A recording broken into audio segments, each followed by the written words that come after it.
सभी भक्तों को प्यार भरा जय जय श्री राधे, जय श्री सीताराम।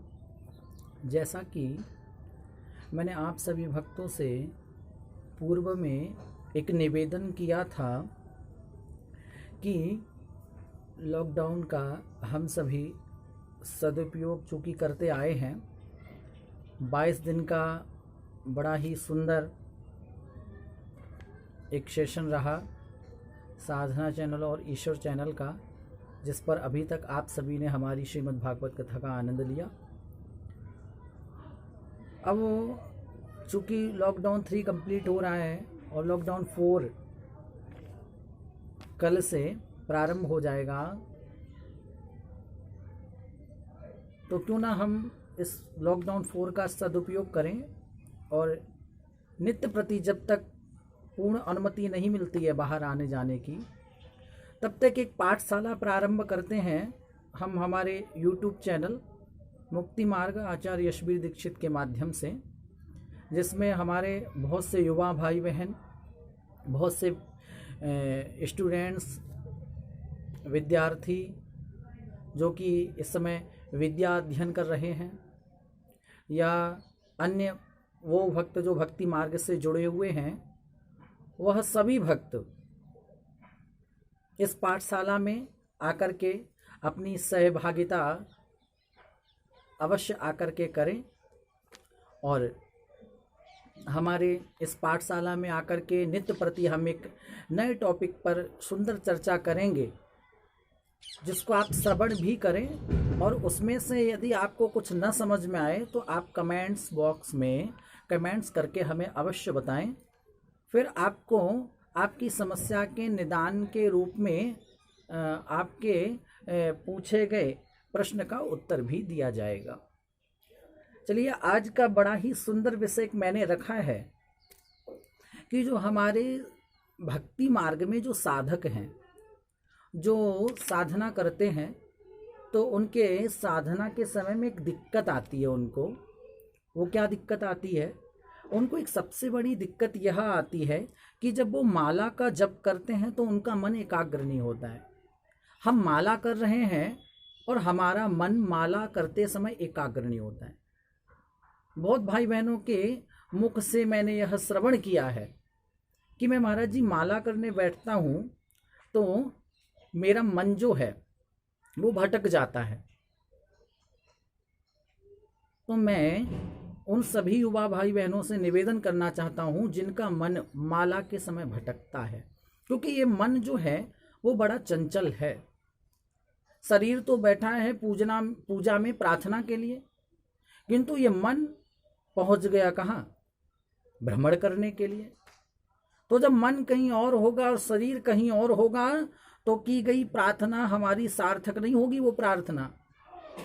इसीलिए शरीर और मन जब दोनों एक जगह स्थिर हो जाएंगे तब हमारे साधना में हम अपनी साधना को ठीक प्रकार से कर पाएंगे और परमात्मा की भक्ति की ओर एक कदम आगे बढ़ेंगे। तो बंधुओं, जब हम माला करने बैठे तो मन कैसे लगे, उसके लिए मैं छोटे छोटे 3 उपाय आपको बता रहा हूं, और आप नित्य प्रति पूजा में इन उपायों को करें। मुझे यह आशा है कि इन उपायों को करने से आपको निश्चित लाभ मिलेगा। सबसे पहले जब माला करें फर्स्ट डे में, तो जब आपको माला, देखिए जब हम माला करते हैं तो मन अधिक से अधिक साधक का, जो हमारे साइकोलॉजिस्ट जो हैं उनके अकॉर्डिंग, जब हम बाल मनोविज्ञान में पढ़ते हैं कि एक व्यक्ति का मन बहुत ज़्यादा अथक प्रयास करने के बाद में केवल 8 सेकंड तक एक जगह रहता है, उससे ज़्यादा नहीं रह सकता। तो एक हम प्रयास करें जिसके द्वारा हम पहले दिन उस प्रयास से अपने 8 सेकंड मन को एकाग्र जो रहता है उसको 10 सेकंड तक, 12 सेकंड तक कर सकते हैं आराम से। उसके लिए हम क्या करें? तो सबसे पहले जब हम माला करें तो माला के बीच में मन को बिल्कुल भी स्थान देना नहीं है। जब हम माला करें तो मन को विचार करने का समय नहीं देना है। फर्स्ट डे जब माला करें तो कोई भी आप एक मंत्र ले लीजिए, उसको अनवरत जपिए, बीच में मन को गैपिंग नहीं देनी है। कैसे करना है? एग्जाम्पल दे रहा हूँ। जैसे आपको कहना है राम राम राम राम राम राम राम राम राम राम राम राम राम राम राम राम। जब आप कंटिन्यू राम राम राम राम करेंगे तो उसमें उस बीच में आपके मन को जो है बिल्कुल भी समय नहीं मिलेगा व्यर्थ का विचार करने का। और जब मन को व्यर्थ का विचार करने का समय नहीं मिलेगा तो निश्चित ही है कि वो मन जो था वो उस भजन में ही लगा रहेगा। और जो आपका 8 सेकंड का टाइम है वो कम से कम 12 सेकंड हो सकता है आराम से। अगले दिन जब जब प्रारंभ करें तो क्या करें, कोई भी मंत्र ले लें और उस मंत्र को जब आप बोलें तो एक शब्द आगे का आप बोलें और पीछे वाला शब्द अपने मन को बोलने दें। मान लीजिए आप हरे कृष्णा बोलिए, है ना, हरे कृष्णा, अब मन को बोलने दीजिए हरे, फिर हरे राम राम हरे, यानी कि आगे वाला शब्द आप उच्चारण करें और इसके जस्ट पीछे वाला जो शब्द आ रहा है उसको आप मन को बोलने दें। तो जब एक शब्द आप बोलेंगे और एक शब्द आपका मन बोलेगा तो आपके मन को कहीं भी और अन्यथा जगह विचार करने का समय नहीं मिलेगा। तो इससे भी आप धीरे धीरे अपने मन को एकाग्र कर पाएंगे और माला में आपका मन एकाग्र होगा। तीसरी बात, जब हम जप करने बैठें तो कहा भी गया है कि जब हम जप करें तो जब 2 दिन हम यह क्रम कर लेंगे तो हम जब नेत्र बंद करेंगे तो कम से कम 12 सेकंड मन एकाग्र रहेगा।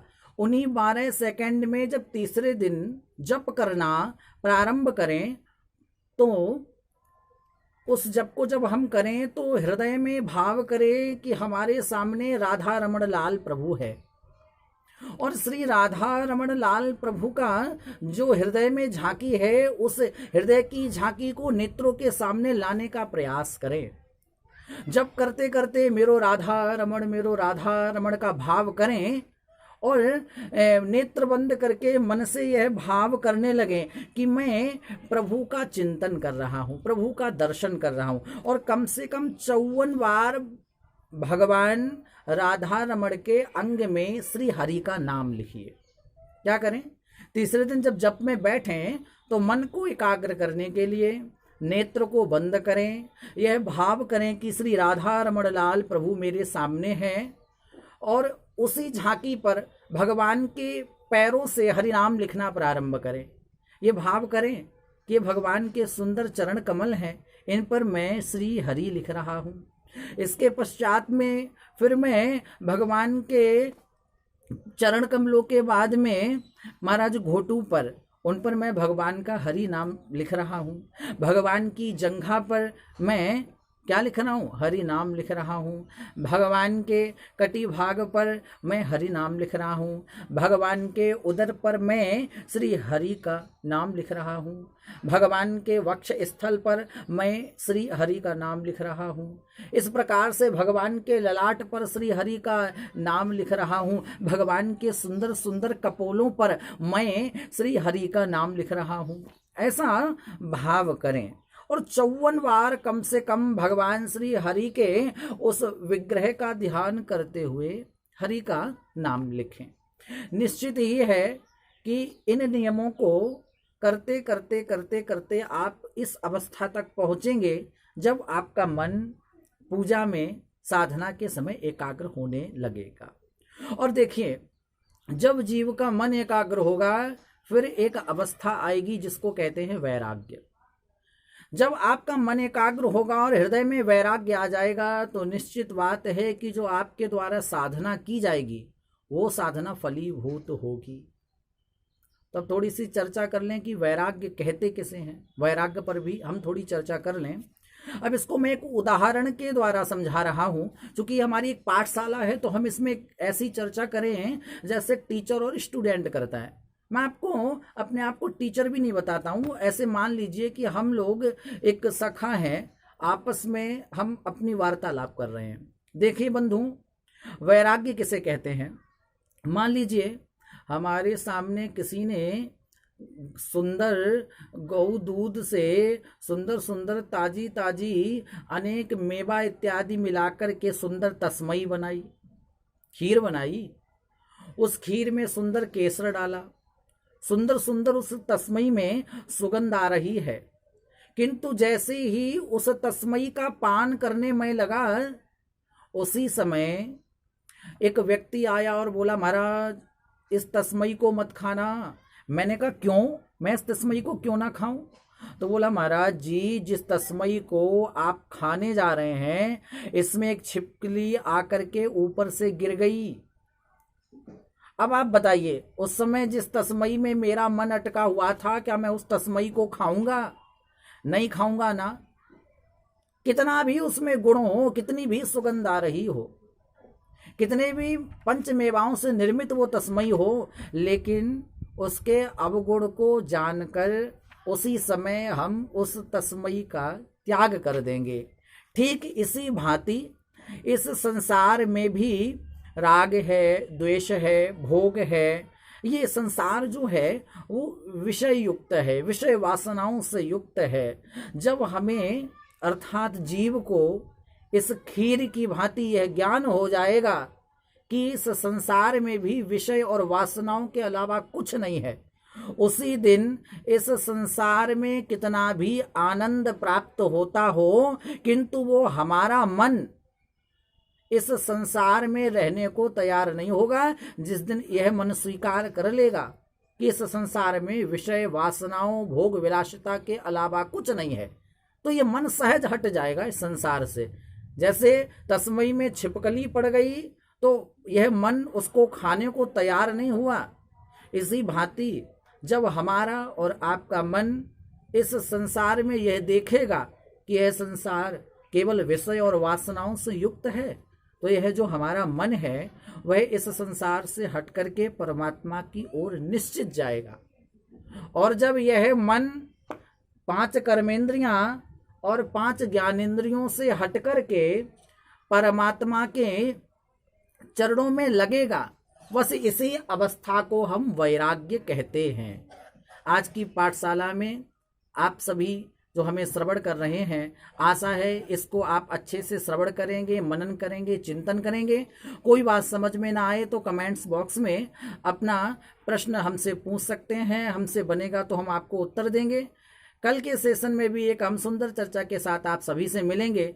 जो भी हमारे चैनल पर नए हैं वो हमारे यूट्यूब चैनल मुक्ति मार्ग यशवी दीक्षित को सब्सक्राइब करें और हमारे बेल आइकन को भी अवश्य दबाएं ताकि आपको आने वाले वीडियो की नोटिफिकेशन मिलती रहे।